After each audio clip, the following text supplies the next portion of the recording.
राधा जड़े ओरिजिनाल जड़े डुप्लिकेट किए डुप्लिकेट मु कहूनी किंतु भूमिका हिसाब रे कहूची प्रसंग हिसाब रे डुप्लिकेट बोली मु कहि दउची दूतीटा को जेतु से राधा वेश रे मध्य सेही समय रे राधा वेश हेइथिले आ ओरिजिनाल वेश भी राधा थिले ये निजे तांको वेश करैचंती पानी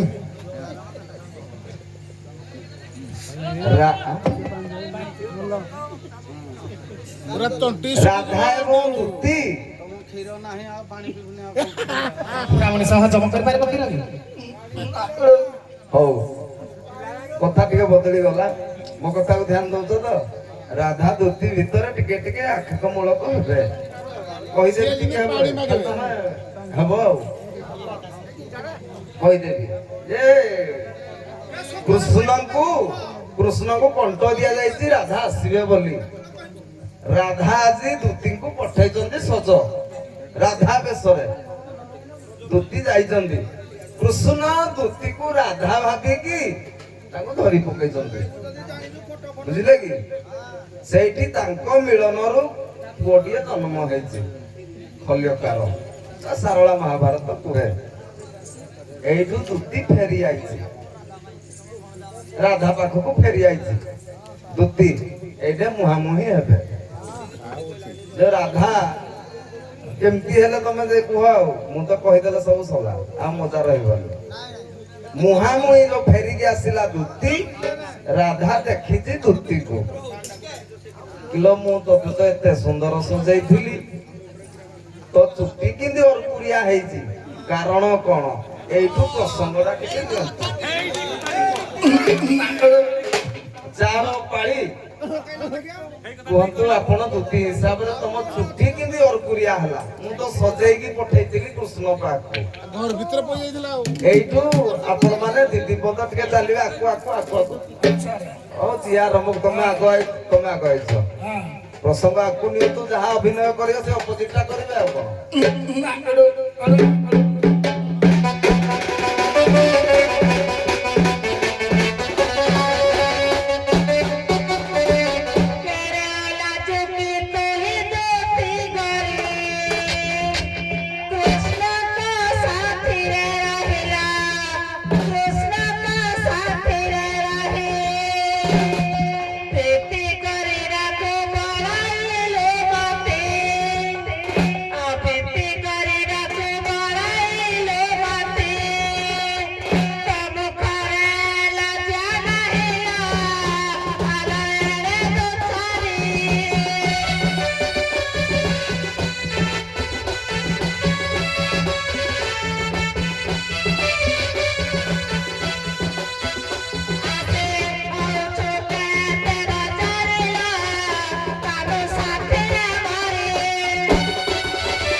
केश कथा राधा समाधान कले जे हे राधा तू जो मत सजाई देइथिलु मु जो खबर देई आसिली जहा राधा देले आसिला बेले टाणी देला बोली मोर मुकुड़ा हे जाईछि राधा आउ गुटे सांकुन्य देखिले कहिले जो मालाडा पिंधेइथिली तो आगो आडे पड़ीथिला पदकड़ा तोर पछआडे केंदी पिंधि पड़ीछि एइठु दुती कोन कहबो पछआडे केंदी पड़िला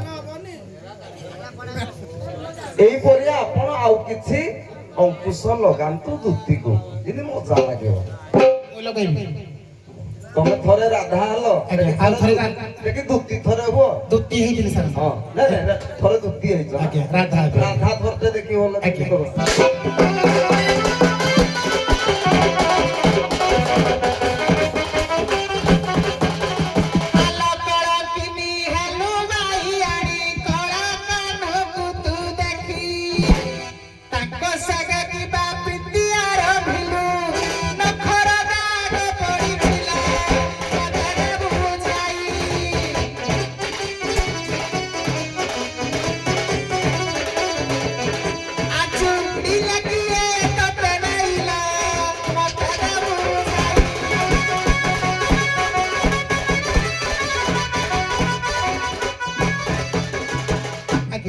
ମୋ କହିବା କଥା ହେଲା ଯେ ତୁ ତ ଯାଇଥିଲୁ ଧୋତି କୃଷ୍ଣଙ୍କ ପାଖକୁ, ତ ଦେହରେ ଯୋଉ ଆମ୍ପୁଡା ଦାଗ କିଏ କଲା? ସେ ଆମ୍ପୁଡା ଦାଗ କୃଷ୍ଣଙ୍କର ଲୁହା, ମୋହିତ ହେଉଛି ତତେଲା, ମୋହିତ ହେଉଛି ତତେ। ବାଟରେ ଆସିଲି ମୁଁ ଝୋଟେ ପରିଲି, ଆଉ ବାଟରେ ଆସିଲି ମୁଁ ଝୋଟେ ପରିଲି। ରାତି ହୋଇଗଲା ମରଲା, ଦେହ ହୋଇଲା କଣା।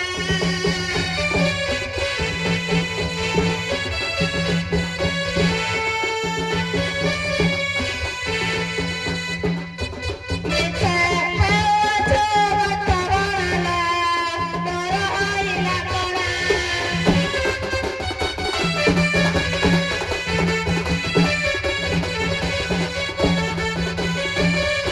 ଏମିତି ଅନେକ କିଛି ଅଙ୍କୁଶ ଲଗେଇକି ଯେ ତାକୁ ସନ୍ଦେହ କରୁଛି। ସେ ଡାଇରେକ୍ଟ କହୁନି ଯେ କୃଷ୍ଣ ସେ ଚାହୁଁଛି ମୁଁ ଏମିତି କହିଲେ କାଳେ ସତଟା ବାହାରିବ। ବାହାରିଯିବ। ସେ ଅଙ୍କୁଶ ଲଗଉଛି। ଶେଷ କଥା ଆପଣ ମାନେ କଥାରେ କହିବେ। ରାଧା କହୁଛି ଯେ ତୁ ତୋ ବସ୍ତ୍ରଟା ପିନ୍ଧିକି ମୋ ଶାଢୀଟା ତତେ ପିନ୍ଧେଇଥିଲି, ତୁ କୃଷ୍ଣଙ୍କର କେମିତି ଗୋଟେ ପିନ୍ଧିକି ଆଇଛୁ। ମୁଁ ଯୋଉଟା ଦେଇଥିଲି ସେଟା କୁଆଡେ ଗଲା? ଏଇଠେ ଧୋତି କଣ ସମାଧାନ କଲା କଥାରେ କହିଦିଅ। ରାଧା କହୁଛି ମୁଁ ତତେ ଯୋଉଟା ପିନ୍ଧେଇଥିଲି ସେଟା ଛାଡିକି ତୁ କୃଷ୍ଣଟା ପିନ୍ଧିକି କେମିତି ଆଇଛୁ? ଡ୍ରେସଟା କୁଆଡେ ଦେଲ? ଡ୍ରେସଟା କୁଆଡେ ଚିରି ଦେଲ? ଗଲା ବୋଲି ଆଉ ଗୋଟେ ପିନ୍ଧିଲା। ଏଇଟା ସମାଧାନ ଧୋତି କଣ କଲା କଥାରେ କହିଦିଅ। ଆଜ୍ଞା, ସେଠି ସମାଧାନ କରିଦେଲେ ଯେ ମାନେ ସତଟା ଏଇଠି ଜଣା ପଡିଗଲା ଯେ ଦୂତି ଯାଇଥିଲେ କୃଷ୍ଣଙ୍କ ପାଖକୁ ବୋଲି। ତାଙ୍କର ଜଣା ପଡିଗଲା କାହିଁକି ନା କୃଷ୍ଣଙ୍କ ବସ୍ତ୍ର ସେ ଆଣିଥିଲେ ରାଧା ଟିକେ ଏ ଯୋଉ ଦୂତି ପିନ୍ଧି ପଳେଇଥିଲେ କୃଷ୍ଣଙ୍କ ବସ୍ତ୍ରଟା। ତେଣୁକରି ରାଧା ଡ୍ରେସ ଦେଇଥିଲେ କାହାକୁ ନା ଦୂତି କି। ଦୂତି ଯେତେବେଳେ ପିନ୍ଧିଲେ ଦୂତି ଏ ଯୋଉ କୃଷ୍ଣ ରଖିଥିଲେ ରାଧାଙ୍କ ଡ୍ରେସ ଆଉ କୃଷ୍ଣଙ୍କ ଡ୍ରେସ ଦୂତି ପିନ୍ଧି ପଳେଇ ଆସିଥିଲେ। କଣ ପାଇଁ ପିନ୍ଧିକି ଆଇଲା ବୋଲି ସେ କହିଲା ରାଧାକୁ। ଆଉ ତମେ କିଛି କହିବ? ଆଜ୍ଞା, ଯେତେବେଳେ ଦୂତି ରାଧା ବେଶ ହୋଇ କୃଷ୍ଣ ପାଖକୁ ଯାଇଥିଲା, ଦୂତି କହିଲା ରାଧାକୁ ଯେ ମୁଁ ଯେହେତୁ ରାଧା ବେଶ ହୋଇ ଯାଇଥିଲି, କୃଷ୍ଣ ମତେ ରାଧା ଭାବେ ପ୍ରୀତି କରିବା ପାଇଁ କହିଲେ ଏବଂ ବସ୍ତ୍ର କାଢିଦେଲେ। ଯେତେବେଳେ ବସ୍ତ୍ର କାଢିଦେଲେ ମୁଁ ସେଇଠୁ ତରତର ହୋଇ ମୋ ରାଧା ଡ୍ରେସ ଛାଡି ମୁଁ କୃଷ୍ଣଙ୍କର ଡ୍ରେସ ପିନ୍ଧିକି ପଳେଇ ଆସିଲି। ଏଇଠି ଦୂତି କହିଲା ଯେ ମୁଁ ଯାଇଛି କି ନ ଯାଇଛି ତମେ କେମିତି ଜାଣିବ ରାଧା? ସେଥିପାଇଁ କୃଷ୍ଣଙ୍କୁ ଅଧା ନେଇକି ଆଇଛି। ରାଧା କେମିତି ଜାଣିବ ତୁ ଯାଇଥିଲୁ କି ନ ଯାଇଥିଲୁ ବୋଲି? ସେଥିପାଇଁ ସେ କୃଷ୍ଣ ପାଖରୁ ଆଣିଛି। ସେଇ ମୀମାଂସା ଦେଲା, ଦୁଇ ଜଣଙ୍କ ଭିତରେ କଥୋପକଥନ ସଲା। ଆପଣ ମଧ୍ୟ ମଞ୍ଚରେ ଏତିକି ବିଦାୟ ଦେଇକି ଯାଆନ୍ତୁ। ହଉ, ନାବିକ ଦିଦି ପଦ